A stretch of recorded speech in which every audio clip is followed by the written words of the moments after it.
Welcome, ladies and gentlemen, to this Friday, October 7th edition of the INFOWARS Nightly News. I'm Dykes sitting in as Alex is in Dallas right now, leading a protest against the Federal Reserve, dubbed the Occupy the Federal Reserve protest. If you're anywhere in the area, please join him. The address is 2200 North Pearl Street in Dallas. And again, he's going to be at the Houston branch tomorrow, October 8th at 1801 Allen Parkway at noon, and in San Antonio on Sunday, October 9th from 10 to noon. So join him if you can. Check the Alex Jones channel on YouTube for continued coverage of those rallies, and let's occupy the Fed. Now, coming up tonight, we have an interview with Oathkeepers founder Stewart Rhodes as he tells us about his call for people to join Occupy the Fed protests. And we also have an exclusive interview, part 2, from what you saw last night with G. Edward Griffin. Alex asked him about the collectivist government and the move to end the Federal Reserve. But first, the news. Now, the State Department has said don't invade the privacy of cleric Anwar al-Awlaki, who was on the CIA kill list. We know that's, of course, because the war on terror is fraudulent and phony, and they don't want to disclose the many connections between al-Awlaki and the system. For instance, it's known that he dined at the Pentagon with top brass. But the government has said it refuses to release the records for the terror leader, who is well known to be the first American that the U.S. government has green-lighted to be killed or captured. Now, furthermore, a secret panel has said it can now put Americans on a kill list, further eroding the protections of the Constitution. And it says there is no public record of the operations or decisions of the panel, which is a subset of the National Security Council, or how they come to their decision. Neither is there any law establishing its existence or setting out the rules by which it is supposed to operate. And even the role of the president is fuzzy in how these decisions were made. Now, it's no surprise that the National Security Council, set up under the 1947 National Security Act, would continue to be extremely secretive, but it's a very bad sign. They're really a backdoor for the elitists who secretly run this country. It's no surprise they don't want to disclose what's going on, but we need to pressure them nonetheless not to operate the government in secret and not to have ad hoc rule of foreign policy. Meanwhile, the Predator drone fleets, which took out Anwar al-Awlaki in Yemen, have been hijacked by a computer virus, and the government does not know why and cannot get it out. We keep wiping it off, they say, and it keeps coming back, says a source familiar with the network infection, one of 3 that told Danger Room about the virus. We think it's benign, but we just don't know. Now, this has taken place nearly 2 weeks ago. At the Creech Air Force Base in Nevada. The military's host-based security system doesn't know why it's happening and has tried to remove it multiple times, but they cannot. We don't know what this is going to be. We're going to keep an eye on the story, but it may well be another, quote, mole inside the government subverting the chain of military command. More reasons why having computerized drones is dangerous foreign policy, and we need to try to hold them accountable. In economic news, Fitch slices Spain and Italy's credit rating as the EU crisis deepens. Italy and Spain are embroiled in the region's debt crisis and are reliant on European Central Bank to buy out their government bonds to prevent yields from rising to unsustainable levels, and thus they've been downgraded. Italy from AA- to A+, and Spain from AA+ to AA-, signaling just further problems for the European Union, as even the currency itself threatens to unravel. Where there will be greater globalist control, we can only imagine. Now, the Occupy Wall Street protests have been further co-opted by Democratic factions as MoveOn.org hijacks the Occupy to push Obama tax agenda. That's a story from Paul Joseph Watson, pointing out how the George Soros-funded outfit hopes to turn the Occupy Wall Street protesters into an Obama campaign re-election tool on platforms like taxing the middle class and rich, while the elitists themselves remain offshore, unaccountable to any taxing system. And it's really dangerous because Obama clearly is hoping that, though he's politically dead at the moment, he could be revived by a populist movement and kind of trigger a class warfare scenario. That is something that Rand Paul has also warned about. This story is on the Drudge Report tonight. Rand Paul, Obama's rhetoric could turn Occupy Wall Street protest violent. And we have a clip here. We're going to check out his words right now. Senator Rand Paul. As far as this Occupy Wall Street movement goes, you know, I see it sort of like a Paris mob. I see the president's rhetoric of envy and inflaming the public and saying, go get yours because rich people don't deserve it. I see it as inflaming this Paris mob that I hope doesn't ultimately result in a lawlessness where they say, well, gosh, those nice iPads through the window should be mine, and why don't I throw a brick through the window to get them because rich people don't deserve to have them when I can't have one. Now, Rand Paul is warning because, of course, Obama and the Democratic factions are trying to hijack the Occupy Wall Street protests for themselves. These protests do not have a center, and there's a very diverse group of people, none of them with central aims or goals, and they've been largely nonviolent, but there is always that possibility that things could become more violent. I know there's been many suspected provocateurs as clashes with police have risen a little bit, and there's been tensions. We want to remind everyone that nonviolence is the way, and we want to have a big debate about what to do about this economic crisis. We want to educate people about ending the Federal Reserve as they're angry about what's happening on Wall Street and throughout the country, and we need to keep it civil, of course. We hope nothing becomes further violent. Now, we've seen Herman Cain rising in the polls. He's become really, at this moment, according to the most recent polls, the leader of the GOP race for 2012. He's now been polled at 20 points ahead of even Mitt Romney. And he has kind of that Tea Party coloration, but at the same time, he has been an establishment minion and creature of the Federal Reserve, himself being director of the Kansas City branch of the Federal Reserve. It really has spoken out against calls to audit the Fed and hold it into accountable. Let's play that clip right now. The Federal Reserve already has so many internal audits, it's ridiculous. I don't know why people think we're going to learn this great amount of information by auditing the Federal Reserve. There's no hidden secrets going on in the Federal Reserve to my knowledge. And I tell people, you know, we've got 12 Federal Reserve banks.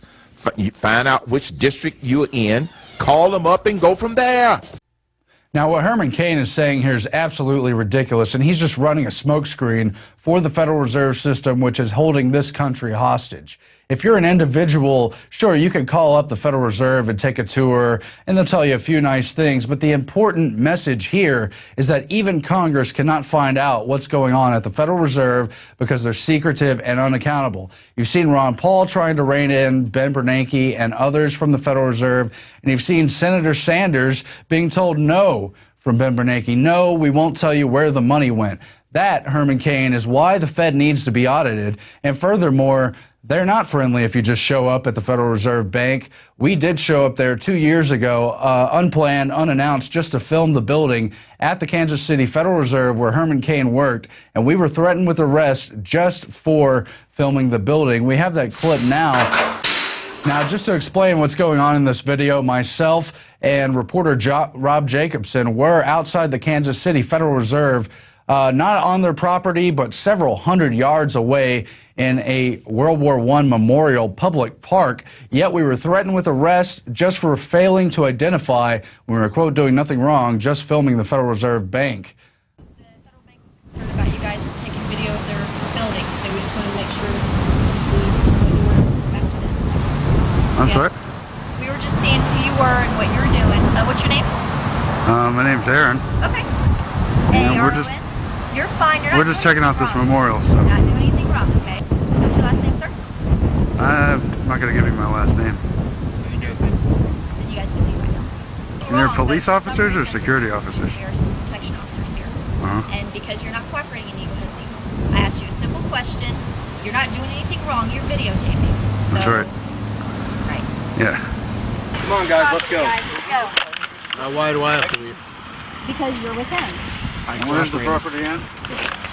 Up there. Well, if he gave his name, then he doesn't have to leave. He did give his name, but Okay. kind of guilt by association. You guys can go ahead and go. What is guilt by association? Sir, we're not going to answer any more Leave. questions. You can go to jail or you can leave. Are you a police officer, sir? We do have arrest powers. Do you want to go to jail? Am I under arrest? No, you're not under arrest. Not yet. You need to leave. You're encroaching on our First Amendment right. No, we are not. Why not? Is this public property? We have a right. Go ahead and go. Now. Now, these petty authorities were violating a number of constitutional protections, including the First Amendment, the Fourth Amendment, the Fifth, and others. But as you heard at the beginning of the clip, it's a little hard to understand if it's the first time you have seen this clip. The Federal Reserve Bank at Kansas City called up these private security guards and told them to come interrogate us and get our names. We know it's not the only time the Federal Reserve has been spying on its political opposition, who remain peaceful to this day. In 2008, in the Fed protests, including the one Alex then attended at the Dallas Federal Reserve, were spied on by Army personnel. We also know that the Federal Reserve has begun tracking bloggers on Facebook and trying to identify key bloggers and monitor conversations about ending the Federal Reserve. I think that those facts say a lot about why we're not going to learn what's going on at the Fed without a lot more political pressure, and that is, again, why you should join the Occupy the Federal Reserve movement right now. And just a quick reminder, Alex is currently at the Occupy the Fed event at the Dallas Federal Reserve in Dallas, Texas. Join him if you're within the area. And he'll again be at the Houston branch tomorrow, Saturday, and the San Antonio branch Sunday. Join him there or join him in spirit at Federal Reserve locations everywhere. Now, we sent reporter Rob Jacobson to New York City this week to cover the Occupy Wall Street protest, and he found what really amounts to a very diverse group of people there for different reasons. And we really need to reach out to those Occupy Wall Street people and try to show them that the Federal Reserve is the most central, most important issue of the larger economic crisis debate. Let's roll some of that footage right now. This is Rob Jacobson for INFOWARS.com. I'm standing here at the Occupy Wall Street event. This is the day that the unions are supposed to show up.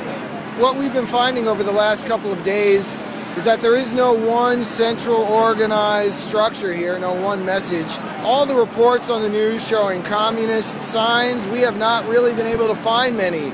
It is my estimation that the news has been cherry picking very selectively, showing communist kind of rhetoric. It's few and far between people talking like that. Have you seen any communist signs that they've been showing on places like CNN or other media outlets? Yeah, and then I see a lot of socialism signs, and then a guy has a "Don't Tread Me" flag. Everybody brings their own sort of whatever over here. This is a movement that is really non-sectarian, and a lot of the cult left, the sectarian left, has tried to come here and sort of hijack the movement. If I start saying I'm a communist or so, right away, 99% of the average citizens in the country are immediately hostile.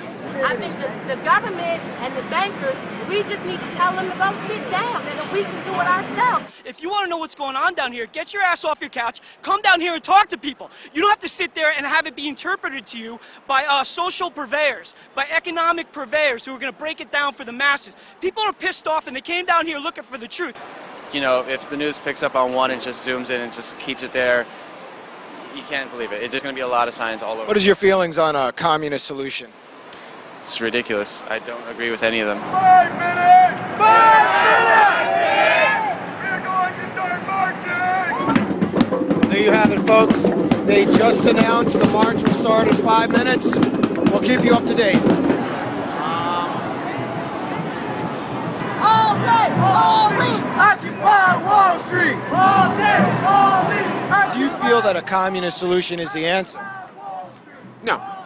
No, of course. Occupy Wall Street! We've been to communist countries, and they're not happy places to be. All day, all week! Occupy Wall Street! All day, all week! And the stuff that we're angry about, it's all the same. I don't care if you're a Democrat, Libertarian, we're done with the labels. A lot of people are saying smash quote-unquote capitalism. Do you agree with that? No, I'm hoping that through this there comes some sort of, not answer, but some sort of, I don't know, maybe making way towards an answer, that solution. I don't think it's that easy to say.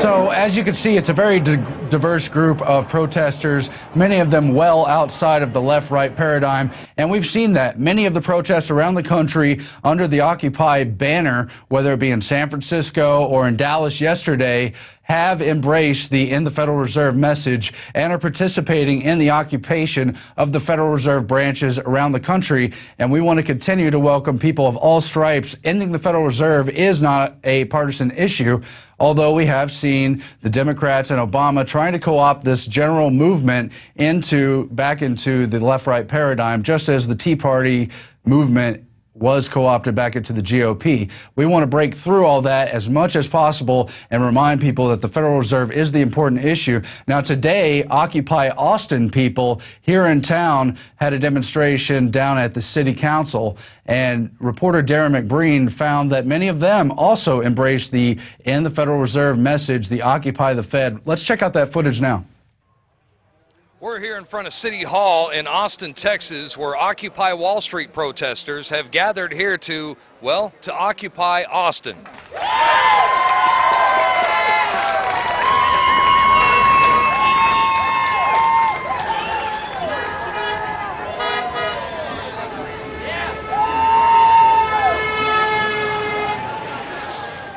Now, these demonstrations have quickly spread across the country. They're growing larger in scale and emerging internationally.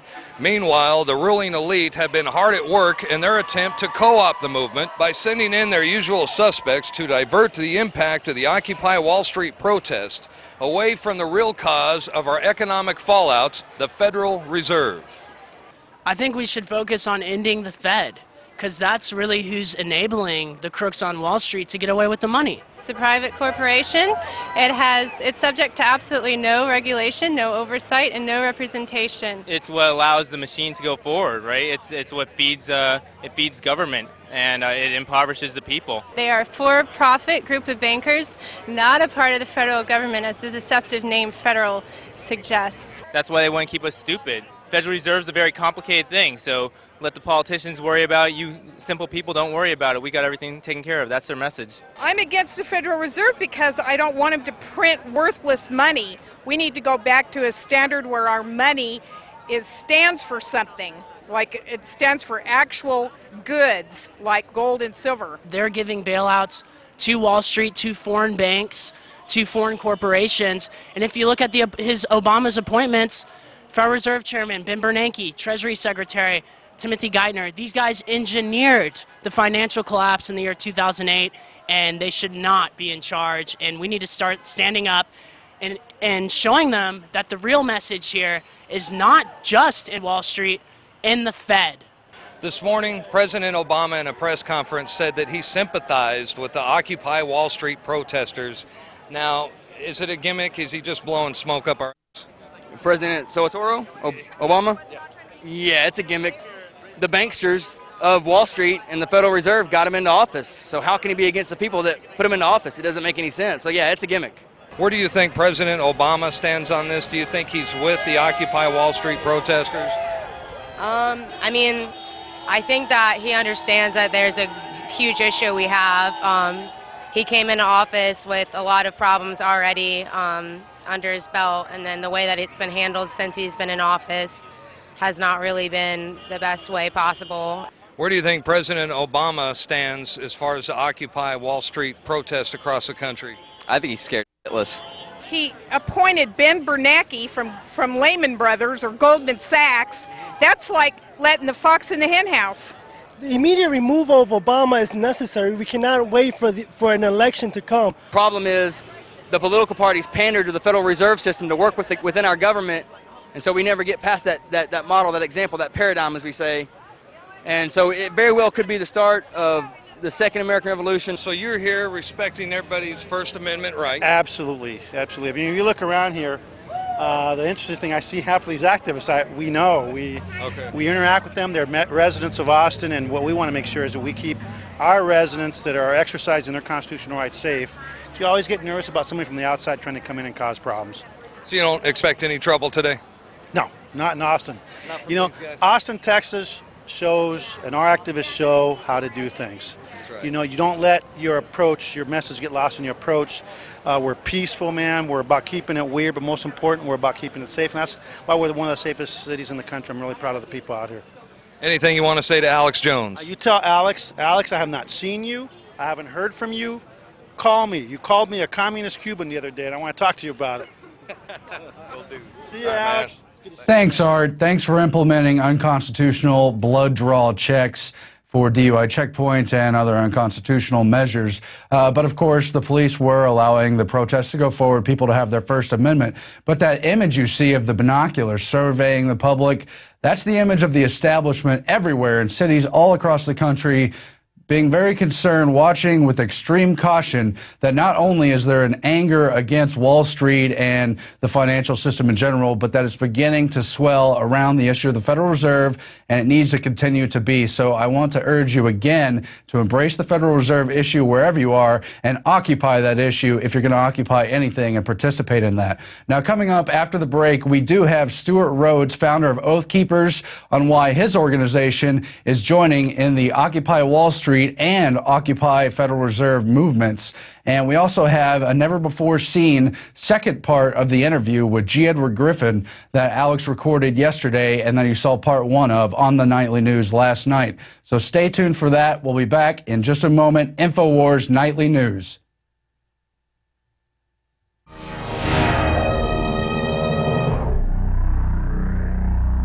Obama is notoriously a liar.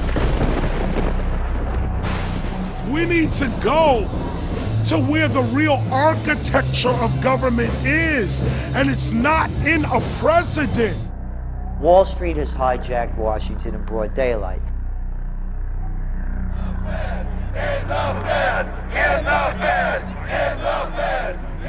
Well, Obama's already fudging.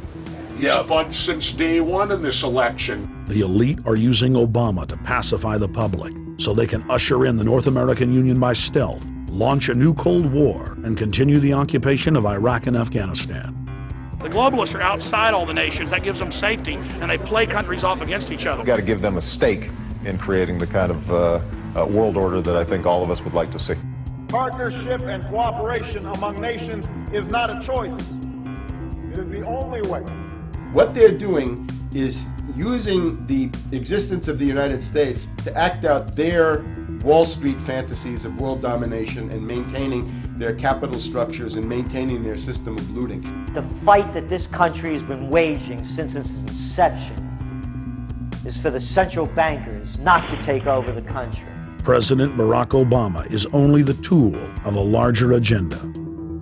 Senator Obama had a desire to do some meetings. Others have a desire to meet with him tonight in a private way, and that's what we're doing. Presidential candidate Barack Obama was publicly criticizing the North American Free Trade Agreement in a bid for votes, but privately telling Canadian officials not to worry about it. If you talk to our generals, they are desperate for is a civilian counterpart to our military force. What do you call this thing where you get this false sense of gratification, but because a black man is in office, everything's gonna be all right? No, everything's not gonna be all right. So I know how unpopular it is to be seen as helping banks right now, especially when everyone is suffering in part from their bad decisions. I promise you, I get it. The Obama deception. The truth strikes back. Get your copy of The Obama Deception today at INFOWARS.com or download it in super high quality at PRISONPLANET.tv.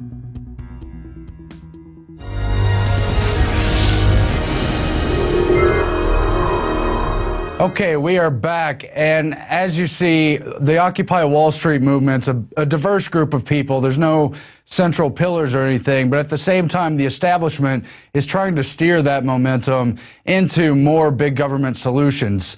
And you've heard Alex calling for an Occupy the Federal Reserve movement. He's in Dallas today to get that going, but many other groups have had the same idea really at the same time because they're also freedom-loving groups. So we're going to talk now with Stewart Rhodes, the founder of Oathkeepers, and a project that Oathkeepers has been working on with many other people as well, and that is Occupy the Federal Reserve Now.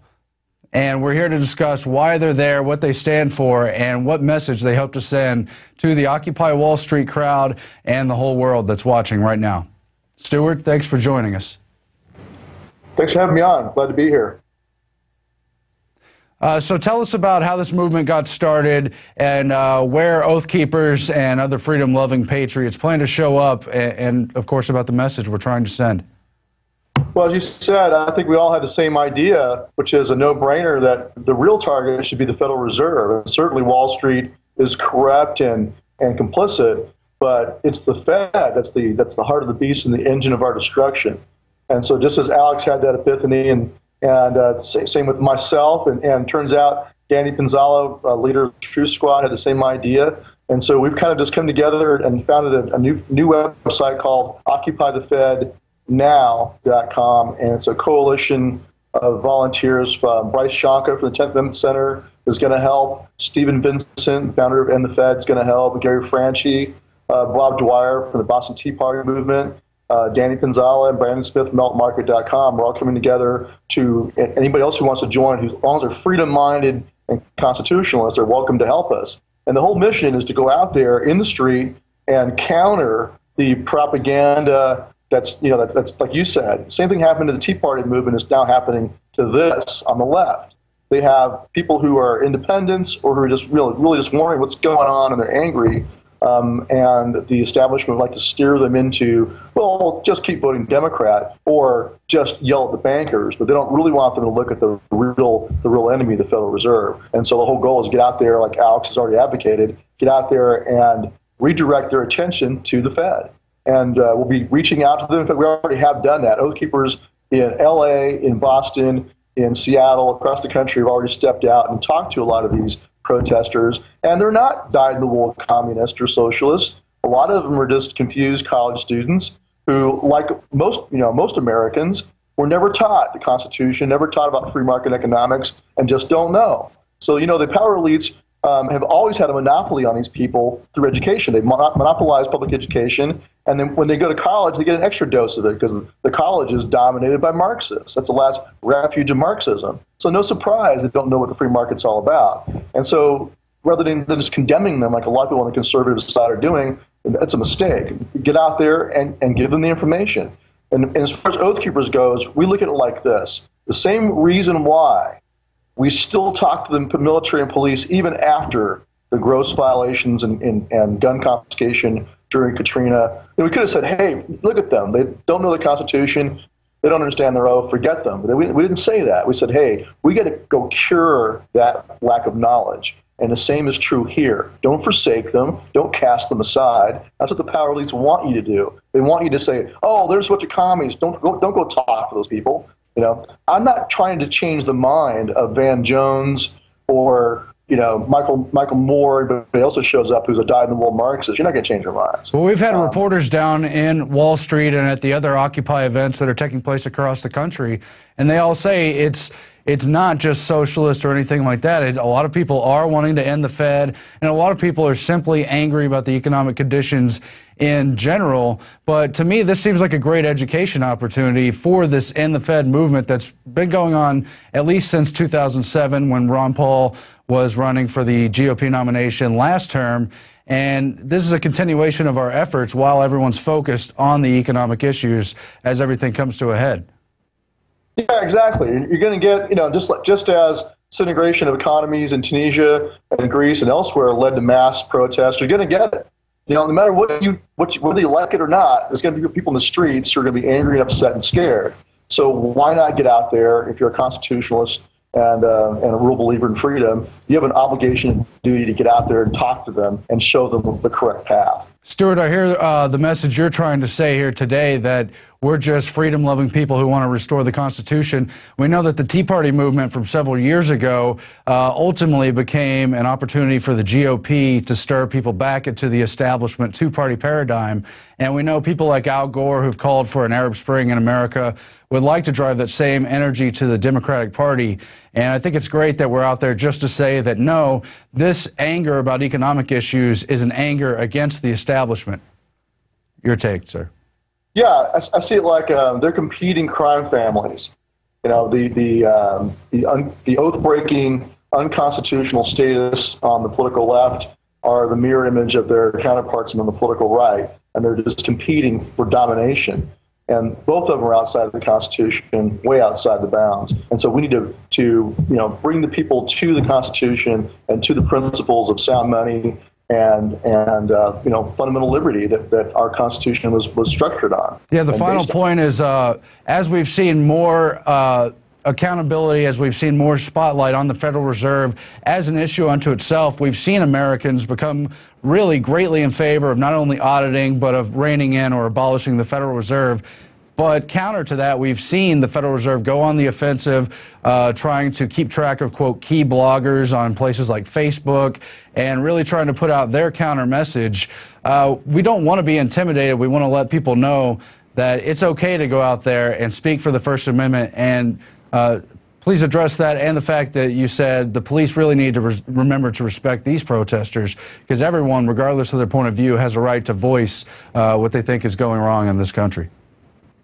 Well, this is the key battle. If you're afraid to step out now, then you're never going to step out.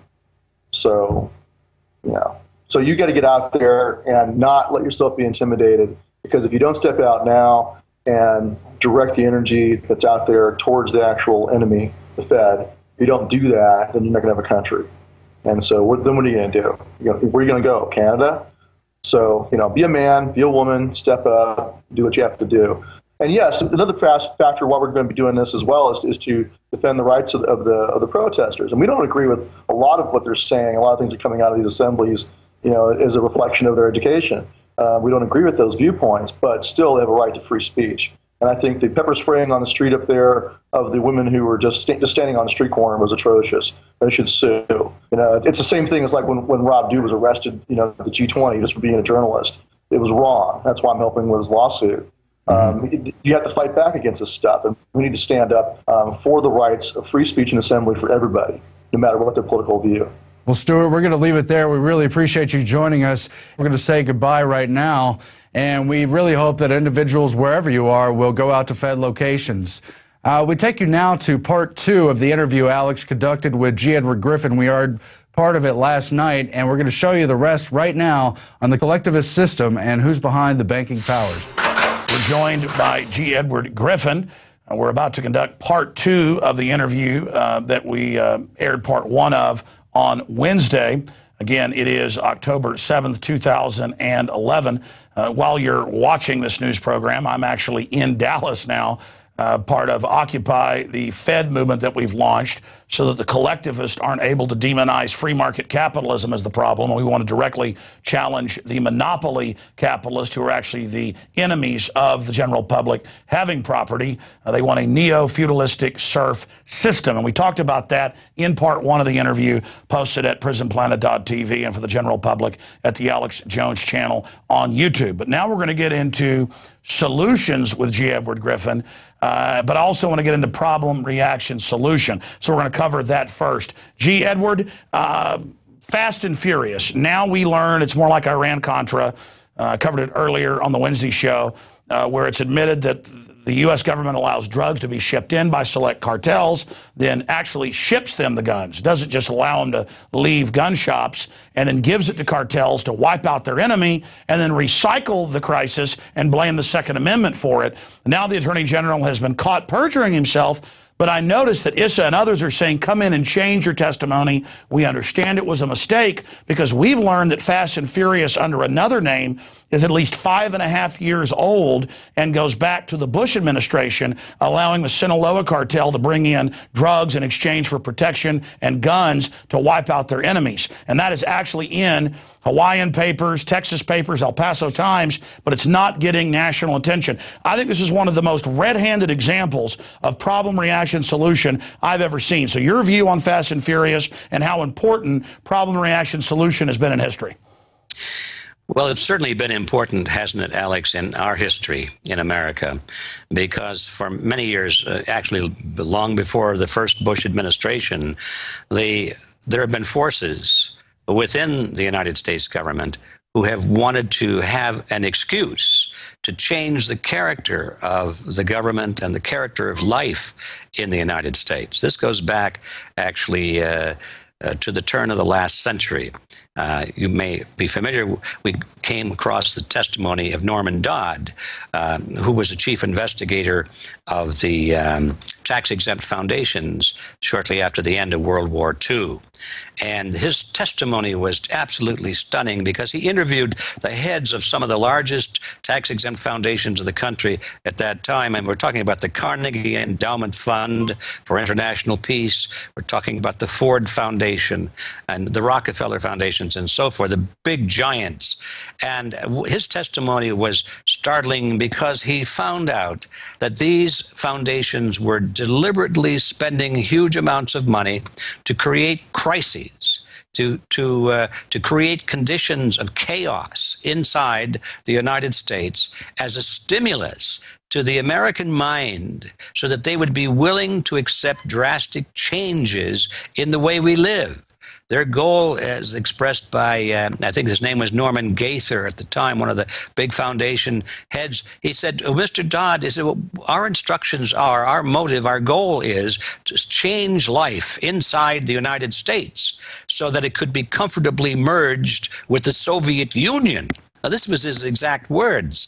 And Dodd said that he almost fell off his chair when he heard that. He said, how in the heck can anybody in their right mind expect to change life in the United States so that it could be merged with the Soviet Union and by inference with all of the other nations of the world, especially of them, many of them being dictatorial in nature? That means that the United States would have to give up its cherished freedoms, its judicial system, its way of life, it's everything that we cherish, freedom of speech, our rights, and so forth. And the answer came was that they'll be glad to do that if it's seen by them as a means of protecting them against a dreaded enemy of some kind. And so the Carnegie Endowment Fund and all these other groups decided that they would do everything they could to manipulate the United States into war and to keep us in war for as long as possible, because under conditions of warfare, with a dreaded enemy always portrayed to us, we are, in fact, willing to give up all of those cherished things. Well, that was back in the 1940s that he discovered all of this, and now here it is 2011, and all of the things that Norman Dodd said, that'll never happen. They could never bring about those changes. It's already happened. What's the difference between life in the United States today at a deep level and all of the totalitarian systems of the world? There's so little difference anymore, and those differences are being whittled away as we speak. So it's actually come to pass, and as you say, its problem and its solution, we create a problem, then we offer a solution, and then we move, and that creates a problem in itself, and we have another solution, and each little step along the way moves us closer and closer to the ultimate goal. Well, the ultimate goal, as I've said before, is to change life inside the United States so it can be comfortably merged with all of the nations of the world, regardless of their sociological, economic, or political characteristics, to bring about this new world order, as they like to describe it. This is the goal. And it's the kind of a new world order that I'm sure most Americans would not like if they fully could understand it and perceive what it is. So, yeah, it's a definite strategy. It's a tactic. It's not just happening by blind, random forces of history at all. It's been planned, and it's being executed in exactly that fashion. It certainly is, and we've got to counter them. I mean, never before has it been more obvious how criminal these elites are, and that they're gaining monopoly control through government, and then they fund the opposition to call for more government, which is like throwing, the rabbit into the briar patch. Oh, please don't throw me in there. Looking forward into the future, I see a lot of hope, because people really are waking up quick, those that can be reached.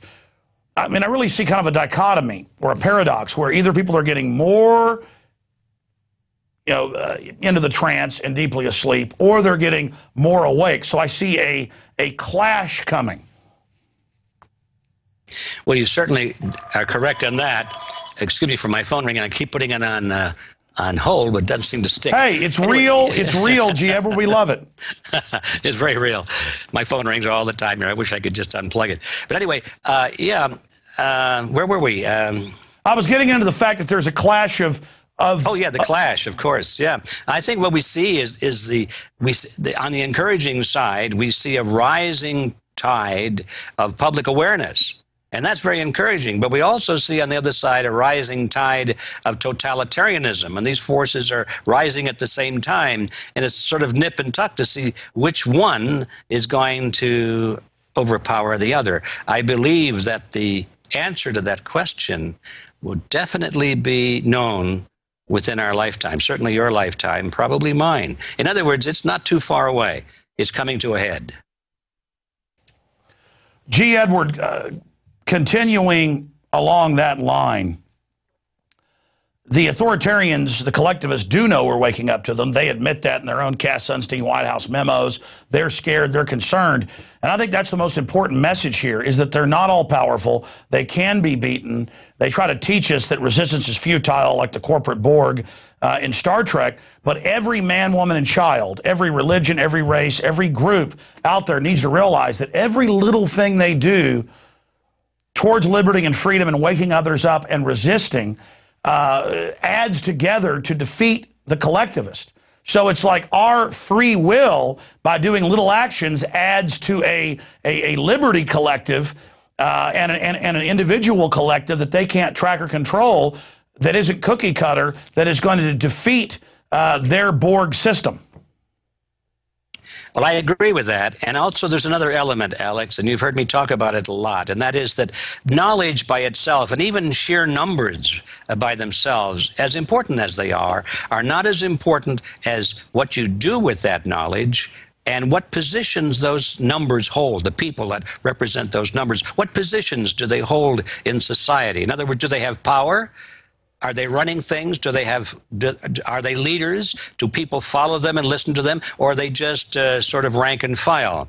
And so one of my big themes with the organization that we founded, called Freedom Force International, is to motivate people to network together so that they can help each other come into positions of leadership and influence in society. We call it coming to power.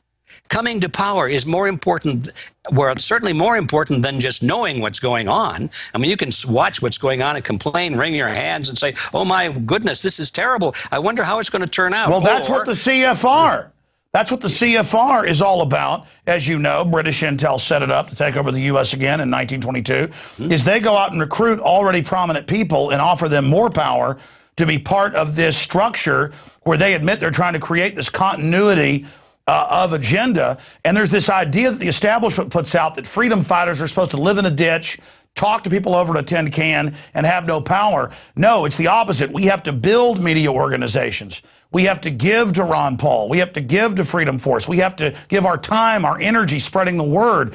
We have to be strong so that we have the armaments in the info war to meet this enemy. And we've got to run for office. And even if you don't win the first 3 or 4 times, you are educating people through that process and spurring others. And I think that's been my greatest contribution. I would say that's probably been your greatest contribution, is that you have educated whole new generations of people that understand what's happening. I've interviewed people who go out and protest the Fed. You know, one guy with a baby carriage with his child in it, and the cops came out and harassed him. The next time there were 200. Now there's thousands in New York showing up, and he's all over, you know, national TV now. I know I'm nothing special. I've experienced the power of the individual saying, I am not going to submit. And when you have the right information, the moral high ground, and you take action, and you attempt to build a structure or infiltrate their structure to destroy it, you're unstoppable. We can build liberty while sabotaging tyranny from within.